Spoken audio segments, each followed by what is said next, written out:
Morning students.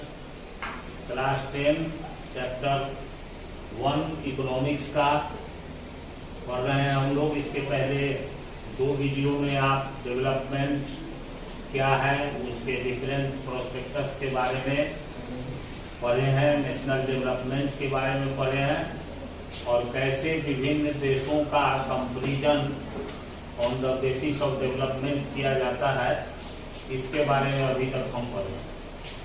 आज हमें जो टॉपिक्स पढ़ना है इसमें सबसे फर्स्ट है पब्लिक फैसिलिटीज, जिसको कि हम हिंदी में जन सुविधाएं कहते हैं। Commonly development is measured on the basis of public facilities provided by the government. सामान्य रूप से विकास का पैमाना किसी भी सरकार के द्वारा उपलब्ध कराए गए जन सुविधाओं से ही आंका जाता है, पब्लिक फैसिलिटीज से ही आंका जाता है। तो जन सुविधाओं के बारे में जहाँ तक सवाल उठता है तो सबसे पहले मोटे मोटे लाइन में लिखा है कि how is it that average person in Maharashtra has more income than the average person in Kerala but lags behind in this crucial areas. अब जैसे कल हम पढ़े हैं कि महाराष्ट्र जो है वह केरल से ज़्यादा एवरेज इनकम है उसके पास, लेकिन केरल की तुलना में इन्फेंट मोर्टेलिटी रेट और पब्लिक हेल्थ फैसिलिटीज में केरल से वह पीछे। तो अगर एवरेज इनकम ही पब्लिक फैसिलिटीज को निर्धारित करता, डिटरमाइन करता, तो महाराष्ट्र को आगे रहना चाहिए, लेकिन ऐसी बात आप नहीं देख रहे। तो कहता है कि money in your pocket can not buy all the goods and services that you may need to live there. सिर्फ पैसा अगर आपके पॉकेट में है तो जीवन में अच्छे तरीके से रहने के लिए सभी चीजें पैसे से प्राप्त नहीं की जा सकती। कुछ ऐसी चीजें हैं जो कॉलेक्टिवली प्राप्त होती है, उसको आप पर्सनल रूप से, व्यक्तिगत रूप से उन सुविधाओं को आप प्राप्त नहीं कर सकते। जैसे आप पॉकेट मनी के द्वारा पैसे से आप पोल्यूशन फ्री एनवायरनमेंट नहीं खरीद सकते, या अनएडल्टर्ड मेडिसिन नहीं आप सुनिश्चित कर सकते। इसके लिए आपको कम्युनिटी को कलेक्टिव एफर्ट लगाना होगा। पोल्यूशन फ्री एनवायरनमेंट किसी एक व्यक्ति के पैसे के द्वारा नहीं खरीदा जा सकता, बल्कि सामूहिक रूप से यदि कोई कम्युनिटी इसके लिए प्रयास करती है तो पोल्यूशन फ्री एनवायरनमेंट हो सकता है। उसी तरह money may also not be able to protect your from infectious disease. पैसा आपको संक्रमित बीमारियों से नहीं बचा सकती। अभी आप देख रहे हैं कोरोना वायरस, दुनिया के पास कितना पैसा है, लेकिन क्या पैसा और मेडिकल फैसिलिटीज होने के बाद भी कोरोना वायरस से कोई बच नहीं पा रहा।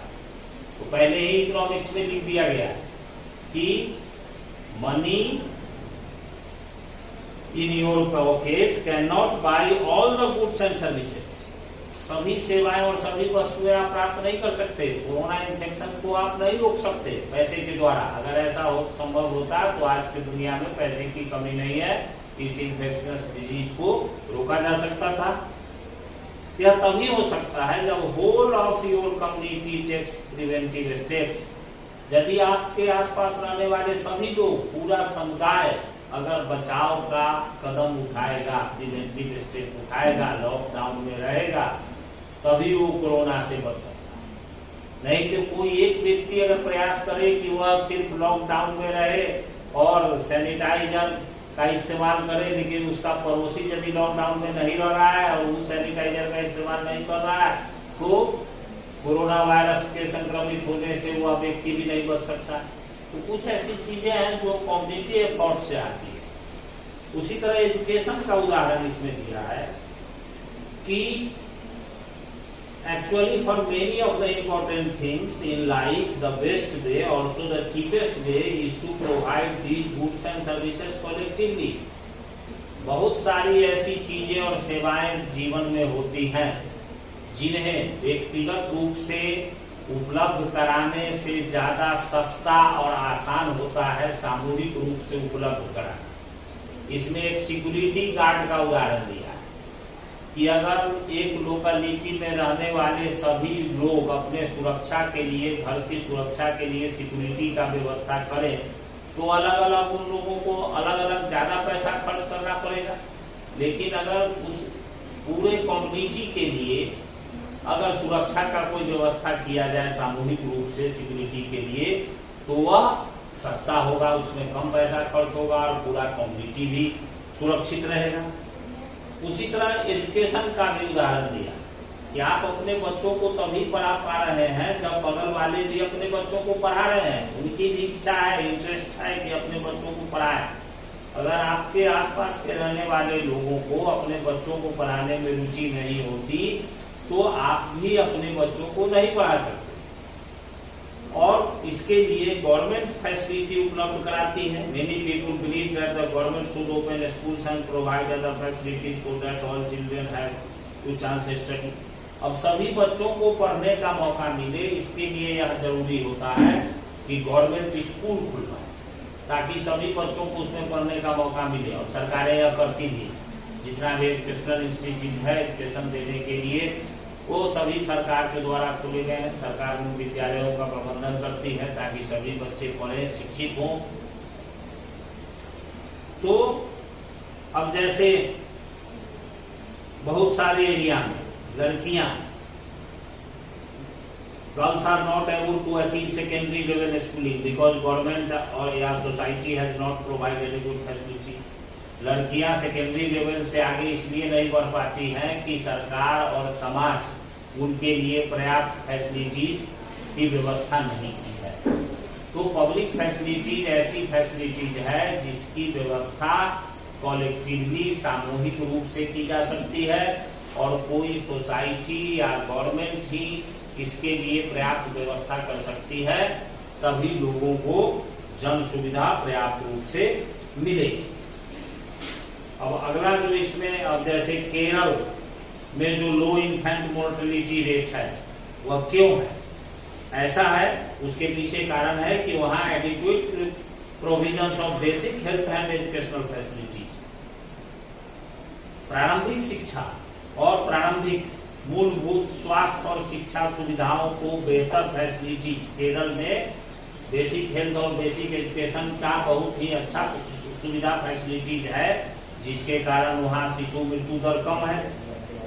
उसी तरह बहुत सारे राज्यों में जहाँ जहाँ पब्लिक डिस्ट्रीब्यूशन सिस्टम पीडीएस, जिसको हम जन वितरण प्रणाली या राशन की दुकान पर, तो पीडीएस के माध्यम से गवर्नमेंट का यह उद्देश्य होता है कि जो गरीब लोग हैं उनको पर्याप्त संतुलित मात्रा में अनाज उपलब्ध कराया जाए।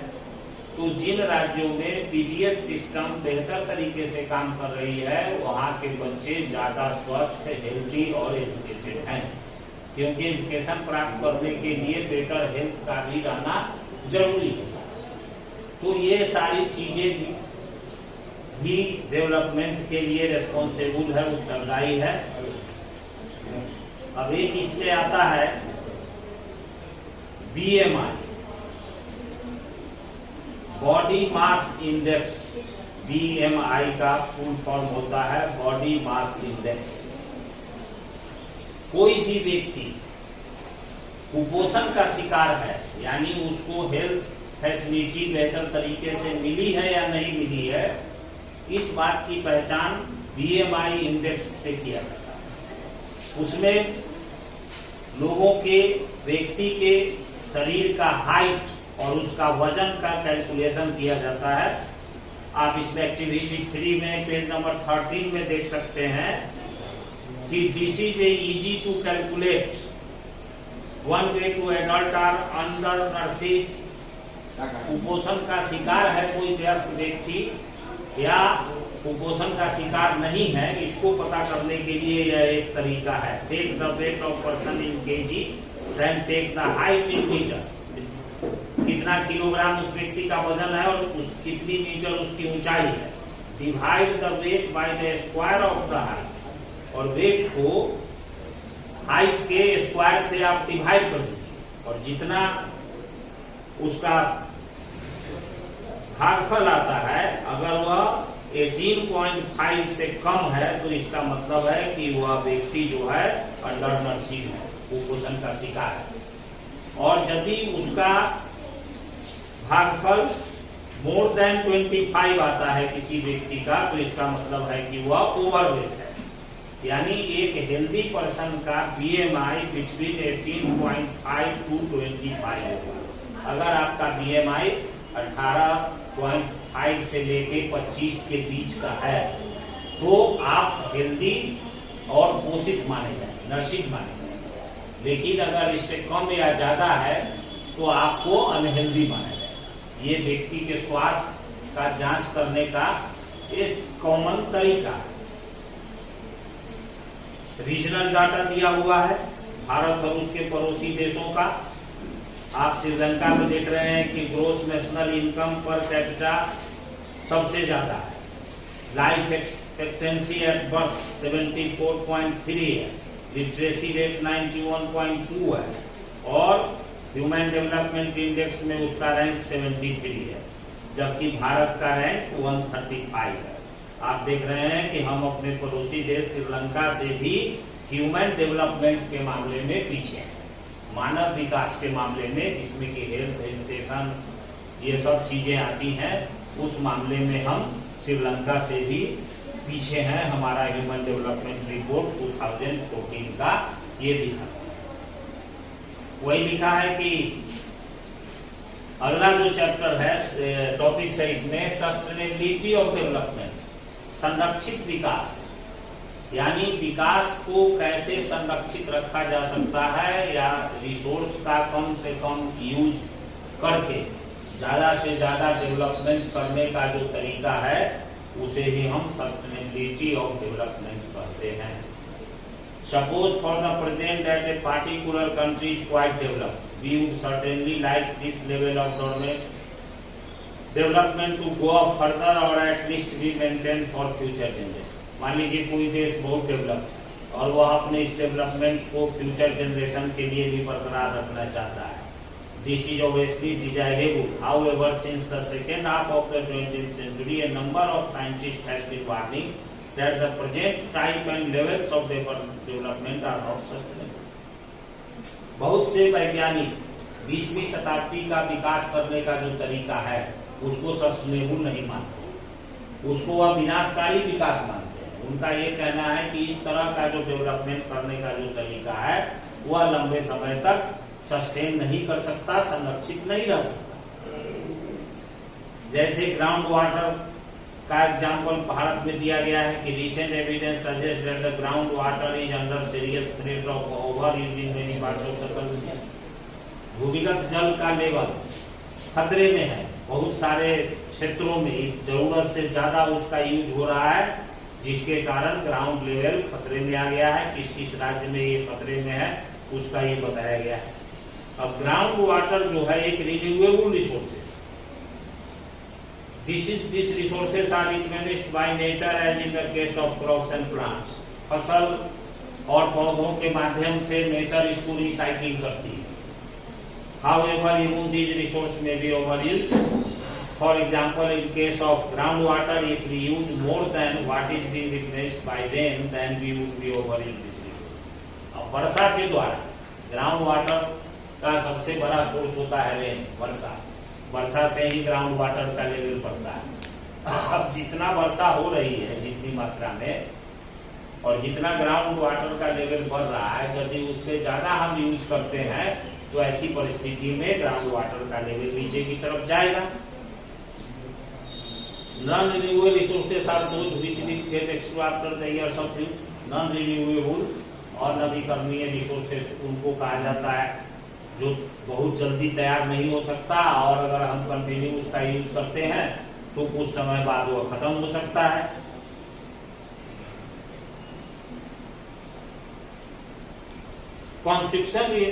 Consequences of environmental degradation do not respect nation or state boundaries.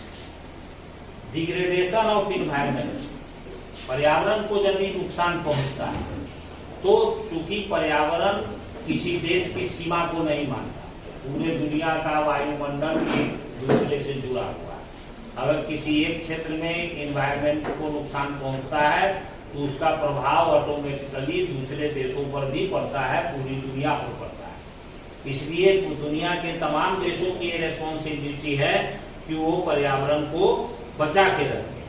Crude oil के बारे में इसमें लिखा है कि आज के युग में खनिज तेल एनर्जी का सबसे बड़ा रिसोर्स है, लेकिन उस खनिज तेल का यूज का सबसे बड़ा दुष्प्रभाव है कि पोल्यूशन बहुत ज्यादा होता है उसके यूज करने से, और धीरे धीरे वो कम भी हो रहा है। तो आज के समय में अब यह विचार चल रहा है कि डेवलपमेंट को किस तरीके से किया जाए कि रिसोर्सेज का कम से कम यूज हो सके, क्योंकि जितना ज्यादा हम रिसोर्सेज का यूज करेंगे इन्वायरमेंट को उतना ही ज्यादा नुकसान होगा। तो सस्टेनेबल डेवलपमेंट, संरक्षित विकास जिसको हम कहते हैं, जिसमें केयरफुल तरीके से, सावधानी से रिसोर्सेज का यूज करके विकास करने का जो तरीका है वह आज के 21st सेंचुरी की सबसे बड़ी जरूरत है। आज के युग में डेवलपमेंट का जो पुराना तरीका है वह आज के युग के लायक नहीं रहा। आज के मॉडर्न युग में डेवलपमेंट का जो सबसे बेहतर तरीका है वह है सस्टेनेबल डेवलपमेंट। तो बस ये चैप्टर में इतना ही पढ़ना है। आप इसका फिर क्वेश्चन डाउनलोड कर दिया जाएगा। जहां भी हम सभी विषयों की बात कर रहे हैं कि लेसन 1 का कुछ असाइनमेंट आया है तो उसमें देखा गया है कि बहुत सारे ऐसे क्वेश्चंस हैं जिसका आंसर आप नहीं लिखे। तो हमारा ये कहना है कि सभी क्वेश्चंस बुक से ही दिए गए हैं और जो लेक्चर डाउनलोड किया गया है उसको आप ध्यान से सुनिए। जो क्वेश्चंस आपको ज्यादा समझ में नहीं आ रहे हैं उस क्वेश्चन से रिलेटेड टॉपिक्स का जो वीडियो है उसको आप ध्यान से सुनिए, आपको उसका आंसर उसमें मिल जाएगा। और बुक का सहायता लीजिए और वीडियो सुनिए। कोई भी ऐसा क्वेश्चन ऐसा नहीं है जिसकी चर्चा वीडियो में नहीं है। आप वीडियो ध्यान से सुनेंगे तो जो क्वेश्चन आप नहीं लिख पा रहे हैं उनका आंसर भी आप लिख लेंगे। और बुक में भी है, कोई भी बाहर से नहीं दिया गया है। According to book, according to video सारे असाइनमेंट बने हैं। इसलिए आप लापरवाही बिल्कुल नहीं, असाइनमेंट के सभी क्वेश्चंस का आंसर आप लिख के असाइनमेंट जमा कीजिए और वीडियो और बुक से हेल्प लीजिए। आपके असाइनमेंट का सारा क्वेश्चंस के आंसर उसमें मिल जाए।